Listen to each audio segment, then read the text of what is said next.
video tungkol sa Dr. Manila for melasma treatment. Ayan, serum ha. So, kung makikita nyo dun sa video ko, mga sis, ay kung napanood nyo yun, so alam nyo talaga na yung aking Dr. Manila ay legit, original siya, effective siya, kasi original siya. Sa Facebook ko lang din yung na-order, pero in-order ko siya sa mismong official store nila. So, may isi-share lang ako sa inyo mga sis. So, meron akong kakilala. Nakilala ko siya. Hi sis, shout out sa'yo sis. Ang usapan namin is, meron kasi akong binebentang kuting. Yung kuting na Siamese. Tapos ngayon, napag-usapan namin, kasi nakita niya sa YouTube channel ko na gumagamit ako ng Dr. Manila. Ang sabi niya sa akin, sis, pwede bang palit na lang tayo kasi hindi ako humiyang doon sa Dr. Manila na gamit ko for melasma. Kasi instead na mapabuti daw yung mukha niya, parang nagka-problema pa. Ang sanhi ay nakapagpa-medical tuloy siya. So, hindi ko alam, akala ko allergy lang siya or hiyangan lang talaga. Kasi hiyang ako sa Dr. Manila. Kaso, hininto ko siya ng saglit kasi umuwi ako ng probinsya. At mahirap kasi mag-maintenance kapag nasa probinsya ka. Kasi gusto ko yung tuloy-tuloy ba. Mga lang naman, 12 days lang naman ako sa probinsya. So, kaya ko ginawa tong video na to share and spread awareness. Kasi mga sis, marami nang kumakalat nga ng peke na Dr. Manila. So, mag-ingat tayo sa mga gusto nating bilhin, lalo na sa online. At hindi porket nakakamura tayo or nag-sell ay okay na, no? Kasi alam naman natin napakamahal ng Dr. Manila. Talagang inanuhan nila, gawa ng in-demand nga siya or on-demand siya sa market. So anyway guys, yung kakilala ko na yun, nagpalit kami. So sabi ko, ay gusto mong tama para hindi na ako order ng Dr. Manila. Sabi ko, sige, palit na lang tayo. So, instead na bayaran niya sa akin yung ng cash, ang binigay niya sa akin is Dr. Manila na lang. Sabi ko, sige sis, tamang-tama. Kasi, para hindi na ako order. Ito ay walang edit-edit ha. Ito ay walang edit-edit talaga.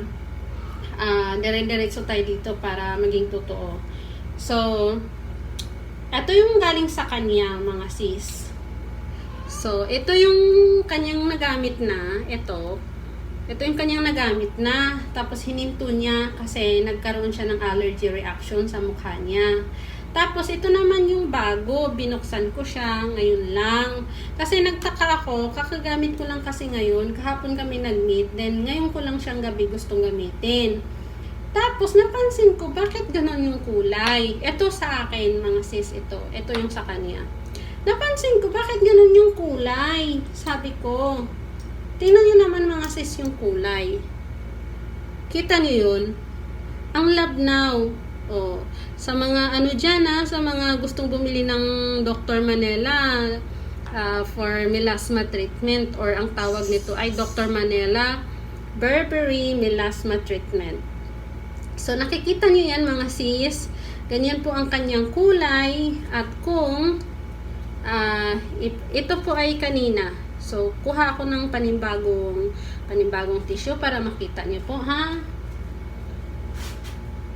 So, ito yung sample natin. Buti na lang, nag-pink siya, oh. After 2 minutes, nag-pink, no? So, ito yung kanya galing na Dr. Manila. Papatak natin dito. Ito ay walang halong chemical o ibang chemical, no?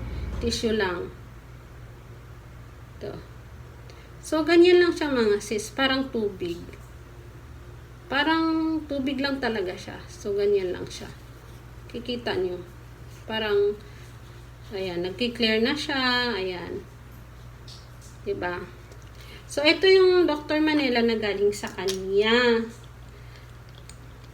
Ito yung nagamit niya na nagkaroon siya ng allergy reaction. Ito naman yung bago. So, walang pagkakaiba. So, na-confirm ko na kung ano yung nabili niya at nagamit niya ay isa lang. So, palagay ko, peke talaga to, hindi sa palagay. Sadyang peke. So, mag-iingat tayo, no? So, kapag peke, dito ay masyadong makulay. Kapag ano naman, original, dito ay hindi ganun kakulay sa nakikita niyo. Ito yung sa akin mga sis, oh, nagkaroon na nga ng kulay itong nipple. So, ito yung sa akin, nakita nyo naman, sa bote pa lang, ibang-iba na, diba? Yung sa akin ay sobrang makulay. Ito ay Dr. Manila Berberry Melasma Treatment Serum. So, pareho lang. Pero pakita ko sa inyo ang laman. Para po, tingnan nyo po yung laman ng akin. Okay? Mauubos na nga. Hindi nga kasi ako umorder ng bago. Gawa ng, inasahan ko yung sa kanya. Yan, kita nyo. Kunti lang kasi, mahal. Kita nyo mga sis, kung ano yung pagkakaiba. Look. Kaya nagkaroon ng kulay, oh. Kita nyo ako. Nagkaroon ako ng kulay dyan. So, sa akin po yan. Ayan. Ayan mga sis, may laman, may ano na yan, may Dr. Manila na yan. Kaya may kulay na. Pero kapag yan ay hinalamusan, as in halos wala na akong pekas-pekas or melasma.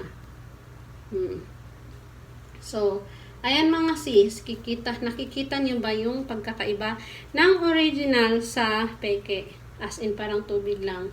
Mamaya-maya konti ito ay magta-transparent siya ng parang may pagka-pink. Kita nyo?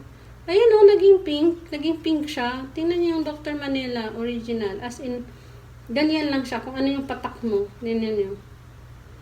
Ito yung original. Ito yung original, yung sa akin na sinasabi. Kaya, mag-iingat po tayo ha. Kasi, nabili ko to ng, 1599. Dalawa. 1599 yung sa akin. Ito yung, kita nyo, nakulayan pa. Dalawa din to. Dalawa din to.